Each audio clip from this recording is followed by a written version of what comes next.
Gold buyers, మీ కష్టాల్లో నమ్మకమైన మీ ఆత్మీయ నేస్తం.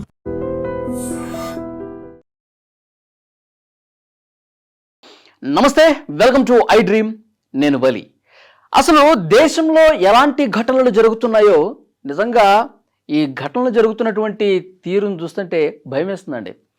అంటే ఎప్పుడు ఎవరు ఎట్లా మారిపోతారు, ఎంత సైకోగా బిహేవ్ చేస్తారు, ఎంత క్రిమినల్గా బిహేవ్ చేస్తారన్నది నిజంగా అర్థం కావట్లా.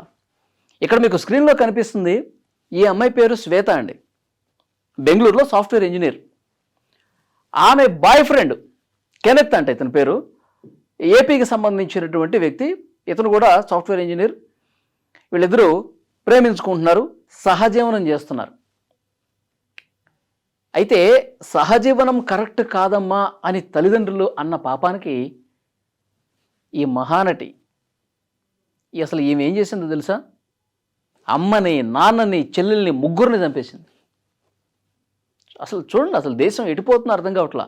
అంటే ఎంత క్రైమ్ కూడా ఎంత ఘోరంగా మారిపోయిందో చూడండి. కన్న తల్లిదండ్రులని, తోడబుట్టినటువంటి చెల్లెళ్ళు కూడా చంపే కాడికి వచ్చింది. అసలు ఈ కేసుకు సంబంధించిన డీటెయిల్స్ చూస్తే వీళ్ళు తమిళనాడుకు సంబంధించినటువంటి వాళ్ళండి. తండ్రి సోమసుందర్, తల్లి ముద్దులక్ష్మి. ఈ శ్వేతకి ఒక చెల్లెళ్ళు కూడా ఉంది, సుప్రియ. వీళ్ళందరూ కూడా పిల్లల చదువుల నిమిత్తం తమిళనాడు నుంచి బెంగళూరుకు వచ్చారండి. బెంగళూరుకు వచ్చిన తర్వాత అక్కడే ఇంజనీరింగ్ కూడా శ్వేత పూర్తి చేసింది.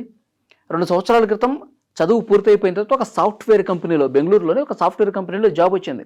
2 years నుంచి జాబ్ చేస్తుంది. ఆ జాబ్ చేసే దగ్గర వీడు పరిచయం అయిపోయాడు. పరిచయం అయిన తర్వాత ఈ అమ్మాయి ఏం చెప్పింది, బెంగళూరు సిటీకి కొంచెం దూరం ఉందనుకుంటా, నేను ఇంటికి రాను, నేను అక్కడే రూమ్ తీసుకొని ఉంటాను, లేదంటే పీజీలో ఉంటాను, ఇలా చెప్పేసి దూరంగా ఉంటుంది. 2 సంవత్సరాల నుంచి వీళ్ళిద్దరూ లవ్లో ఉన్నారు. దట్టు సహజీవనం చేస్తూ ఉన్నారు ఇంట్లో వాళ్ళకి తెలియకుండా. పేరెంట్స్ ఏమో, ఏమ్మా ఏదైనా ఇంపార్టెంట్ వర్క్ ఉన్నా కానీ మేము ఇంటికి పిలిస్తే రావట్లేదు అని చెప్పి క్వశ్చన్ చేయడం స్టార్ట్ చేశారు. సరే, మీరు పిలుస్తూ ఉన్నారు, ఇంపార్టెంట్ కావచ్చు, ఫంక్షన్స్ ఏమైనా ఉంటే కావచ్చు, కానీ నేను రాలేను, నాకు ఇంపార్టెంట్ వర్క్స్ ఉన్నాయి, నాకు ఆఫీస్ అలాట్ చేసినటువంటి వర్క్స్ అని చెప్పి ఏదో ఒకటి చెప్పి దాట వేస్తోంది. సో వీళ్ళకి అనుమానం వచ్చి ఆరా తీస్తే అప్పుడు తెలిసింది, బాయ్ ఫ్రెండ్తో కలిసి ఒక రూమ్లో ఉంటోంది, సహజీవనం చేస్తోంది అని చెప్పి పేరెంట్స్కి తెలిసింది. సోమసుందరం, ముత్తులక్ష్మి తల్లిదండ్రులు కదా, వాళ్ళకి తెలిసింది. చాలాసార్లు చెప్పి చూశారు, ఇది కరెక్ట్ కాదు, ఇది పద్ధతి కాదు, ఒక మంచి అబ్బాయి చూసి మీకు పెళ్లి చేస్తాం, ఈ సహజీవనం ఏంటమ్మా, ఇది అసలు మన భారతీయ సంప్రదాయం కాదని చెప్పి చాలా వరకు చెప్పి చూశారు. ససేమిరా ఒప్పుకోలా, నేను అసలు మీ ఇంటికే రాను, కావాలంటే మీరు ఈ కెనెత్తో ఇచ్చి, బాయ్ ఫ్రెండ్తో ఇచ్చి మీరు పెళ్లి చేయించండి అని చెప్పి అన్నది. దానికి వీళ్ళు ఒప్పుకోలా. ఇంకొకటి ఏం చెప్పింది ఈమె, బాయ్ ఫ్రెండ్ ఒక బిజినెస్ చేస్తూ ఉన్నాడు, అందులో లాస్ వచ్చింది, నా ఆస్తిలో వాటా నాకు ఇవ్వు, నాకు ఆస్తిలో ఒక 20 లక్షలు 30 లక్షలు వస్తాయి కదా, అది తీసి నాకు ఇవ్వు. కాదమ్మా, నువ్వు అసలు మేము చెప్పిన అబ్బాయిని నువ్వు పెళ్లి చేసుకోలేదు, నువ్వు ఎవరితోనో ఉంటున్నావు, వాడికి ఏదో బిజినెస్ లాస్ వస్తే 30 లక్షలు ఇమ్మంటున్నావు, ఇది కరెక్ట్ కాదమ్మా అని చెప్పి వీళ్ళు చాలాసార్లు చెప్పి చూశారు. ఆమె ఒప్పుకోలా. అసలు ఇవి ఎక్కడ ఉంటుందని చెప్పి వీళ్ళు ముగ్గురు కూడా, ఆమె ఆఫీస్కి ఎప్పుడు వెళ్తుంది, ఎటు పోతుంది, తర్వాత ఏ రూమ్కి వెళ్తుంది, ఇవన్నీ కూడా చూస్తే సాయి గ్రీన్ అపార్ట్మెంట్ అని ఉంది బెంగళూరులో. ఆ అపార్ట్మెంట్ లోపలికి అక్కడికి వెళ్ళి డైరెక్ట్గా తల్లిదండ్రులు, చెల్లెలు ముగ్గురు, సోమసుందర్, ముద్దులక్ష్మి, సుప్రియ ముగ్గురు కూడా డైరెక్ట్ ఇంటికి వెళ్ళారు. ఇద్దరు ఉన్నారు, ఈ శ్వేత ఉంది, ఈ బాయ్ ఫ్రెండ్ కెనెత్ కూడా ఇంట్లోనే ఉన్నారు. డైరెక్ట్గా ముగ్గురు ఇంటికి వెళ్ళిపోయి ఇక గొడవ పెట్టుకోవడం స్టార్ట్ చేశారు. నువ్వు వద్దు, మా మాట విను, నువ్వు రావాల్సిందే, ఈరోజు నేను ఎలాగైనా ఇంటికి తీసుకెళ్లాల్సిందే అని చెప్పి వాళ్ళు బలవంతంగా తీసుకెళ్లే ప్రయత్నం చేశారు.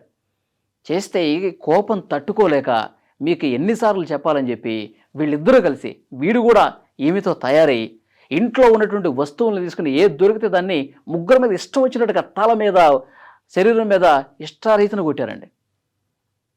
ఎంత బాధాకరం అంటే, కనిపించిన తల్లిదండ్రుల్ని ప్రియుడు మోజులో పడిపోయి కళ్ళు మూసుకుపోయి తల్లిదండ్రులు ఇద్దరిని, చెల్లెలు కూడా సుప్రియ చిన్న పాప, ఆమె కూడా degree first year second year చదువుతుందంట, ముగ్గురిని చంపేశారండి. ఇద్దరైతే ముత్తులక్ష్మి, చెల్లెలు సుప్రియ ఇద్దరు రూమ్లోనే చచ్చిపోయారు. ఇష్టం వచ్చినట్టుగా కొట్టేసి వీళ్ళిద్దరు పారిపోయారు. కొన ఊపిరితో తండ్రి ఉన్నాడు సోమసుందర్, అతన్ని అక్కడ అపార్ట్మెంట్లో వాసులు, స్థానికులు వెంటనే ఆసుపత్రికి తీసుకెళ్తుంటే దారిలోనే చనిపోయాడు.